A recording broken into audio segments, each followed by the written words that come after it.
পবিত্র ঈদ উল ফিতর উপলক্ষে টানা ৯ দিনের ছুটি শেষে সব সরকারি, আধা সরকারি, স্বায়ত্তশাসিত, আধা স্বায়ত্তশাসিত ও বেসরকারি অফিস খুলেছে। আজ রোববার ৬ই এপ্রিল থেকে রোজার আগের সময়সূচিতে শুরু হয়েছে অফিস।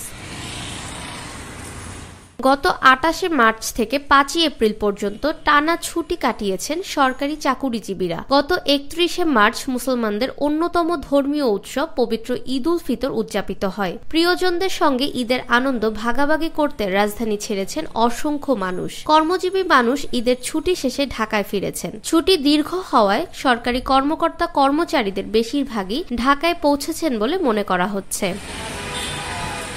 রাজধানীর লঞ্চ, রেল ও বাস স্ট্যান্ডে গতকাল শনিবার দেখা গেছে কর্মস্থলে ফেরা মানুষের ভিড়। একসঙ্গে অনেক যাত্রী ফেরার কারণে রাজধানীতে ফেরা মানুষ গণপরিবহন সংকটে ভোগান্তিতে পড়েন। বিশেষ করে লঞ্চে সদরঘাটে নামা মানুষের ভোগান্তি ছিল বেশি।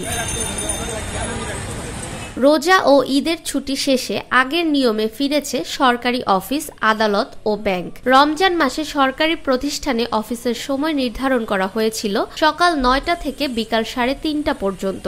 আজ থেকে আগের মতোই অফিস চলবে সকাল ৯টা থেকে বিকাল ৫টা পর্যন্ত। উচ্চ আদালত ও নিম্ন আদালত এবং ব্যাংক ও আর্থিক প্রতিষ্ঠানগুলোও রোজার আগের সময় ধরে চলবে।